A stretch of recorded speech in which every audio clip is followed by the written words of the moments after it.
일본 언론이 21세기 최고의 아시아 축구 선수는 누구? 라는 뻔한 질문을 던져서 화제가 되고 있습니다.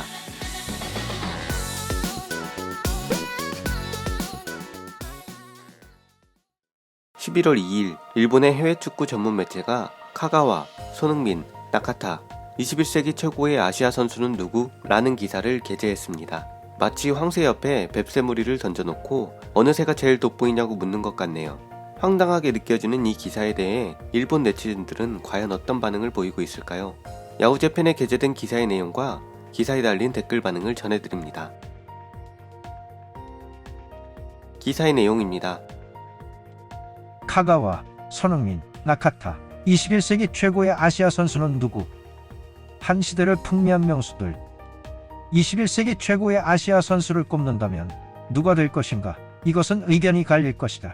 유럽 5대 리그에서의 타이틀 획득 이력을 축으로 생각하면 맨체스터 유나이티드에서 프리미어리그를 누볐던 전 한국 대표 미드필더 박지성, 분데스리가와 프리미어를 모두 누볐던 일본 대표 미드필더 카가와 신지, 로마에서 세리에A를 누볐던 전 일본 대표 미드필더 나카타 히데토시가 후보로 꼽힌다. 모두 한 시대를 풍미했던 선수로 나카타는 아시아 선수의 이미지를 많이 바꿔줬다.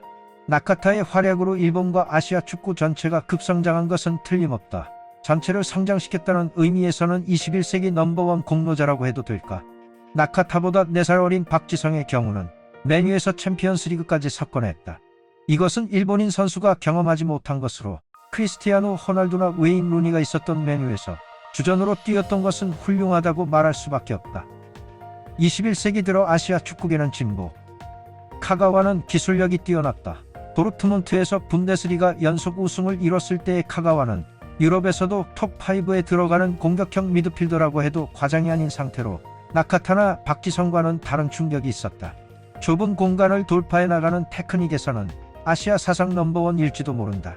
타이틀과는 인연이 없지만 득점수로 본다면 토트넘 소속 한국 대표 공격수 손흥민이 1번이다. 손흥민은 분데스리가와 프리미어를 합치면 득점수가 100점을 넘었고 유럽 5대 리그에서 100점 이상을 올리는 아시아 선수는 좀처럼 나타나지 않을 것이다. 손흥민 역시 득점력 면에서는 아시아 선수의 이미지를 바꾼 존재다.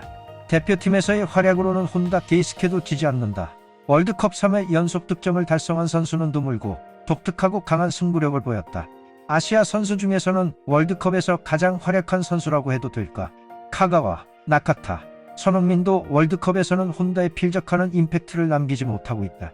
호주에서는 리버풀 시절 챔피언스리그를 주름잡았던 미드필더 해리 키웰, 에버턴에서 뛰었던 공격수 팀 K1도 꼽을 수 있을 것 같지만 둘 다 조금 임팩트가 약하다. 키웰도 숫자 면에서는 별로 기여를 못했다.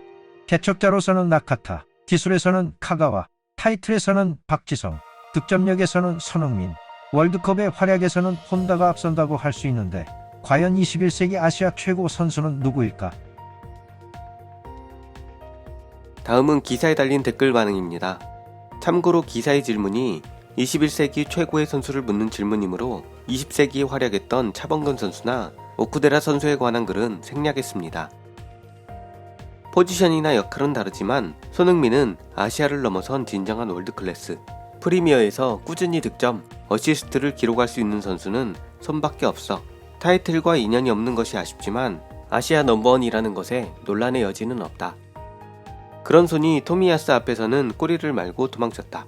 즉 토미야스가 아시아 넘버원이라는 것. 현 시점에서는 손이겠죠.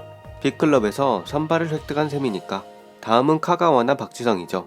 토미야스는 안정적으로 아스널에서 주전을 유지할 수 있다면 손을 넘는 날이 올지도 모르겠네요.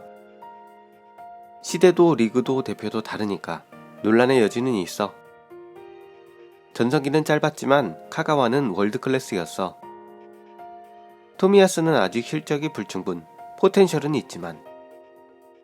나카타를 생각하면 가슴이 뜨거워지지만 역시 지금은 손흥민인 것 같아. 박지성과 카가와도 대단하지만 다만 앞으로 토미야스가 어디까지 갈지 기대됩니다. 쭉 활약을 유지하고 있다는 점에서 손흥민이겠죠. 높은 퍼포먼스를 유지하기란 정말 어렵고 특히 전방의 선수는 결과가 요구되죠. 손은 대단합니다. 단순 비교는 안 되겠지만 그래도 손이라고 생각해.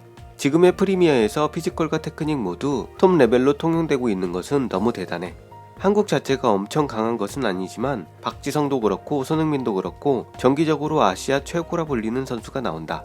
그래도 숫자적으로는 역시 손인 것 같아.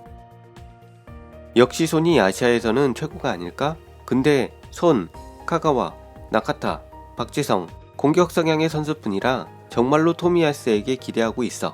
좀 더 평가를 올려서 아시아인의 수비도 유럽에서 통용된다는 것을 증명해주길 바란다.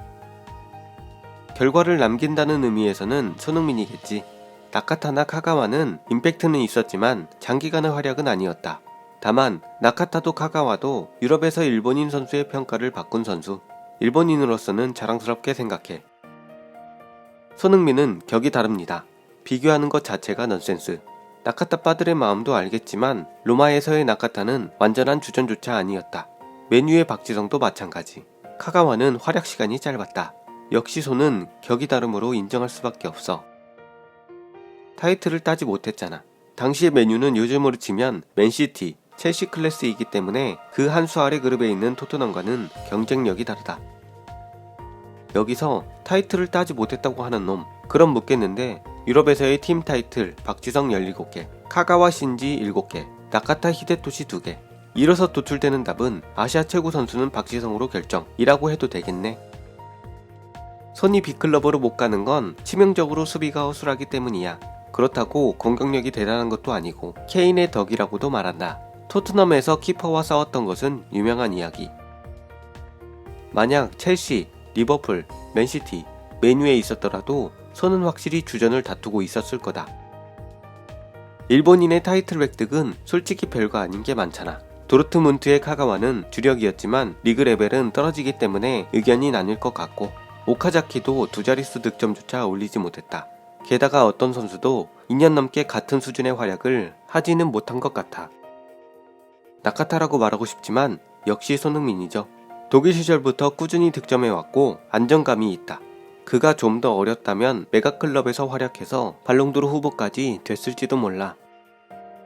그 강했던 시절의 맨유에서 주전으로 타이틀을 차지한 박지성도 대단하지만 개인 퍼포먼스로 말하자면 손흥민이 21세기는 물론 사상 최고의 아시아 선수라는 것에 의심의 여지가 없다고 생각함.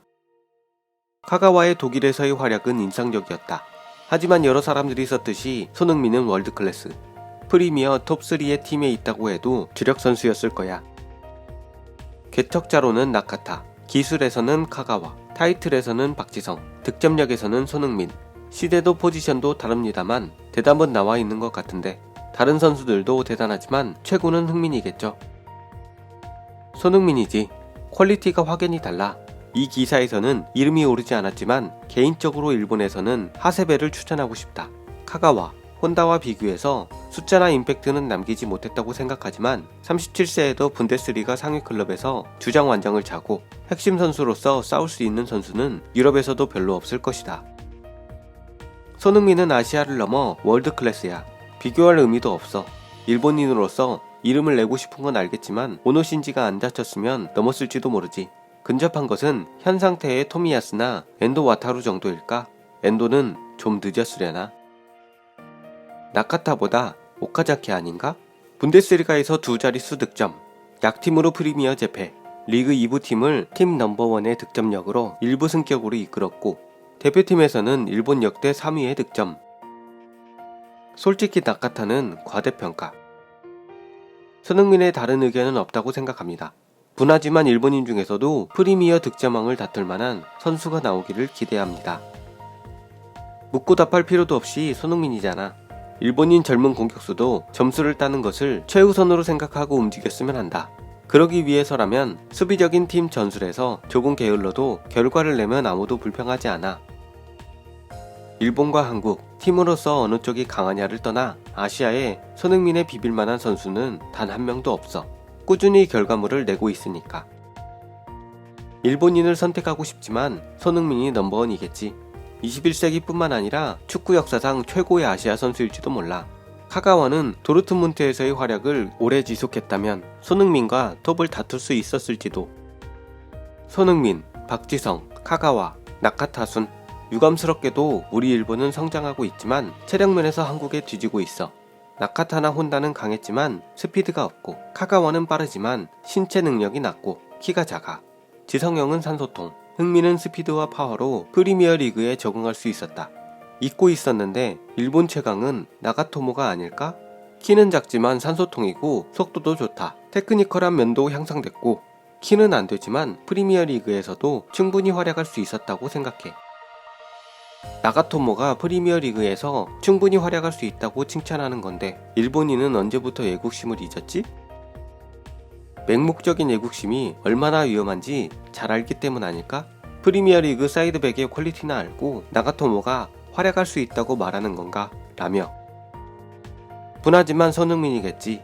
스피드와 결정력에 어시스트도 할 수 있어서 주변도 살릴 수 있는 선수. 흠잡을 데가 없어. 그 다음이 고민. 나카타일까 박지성일까?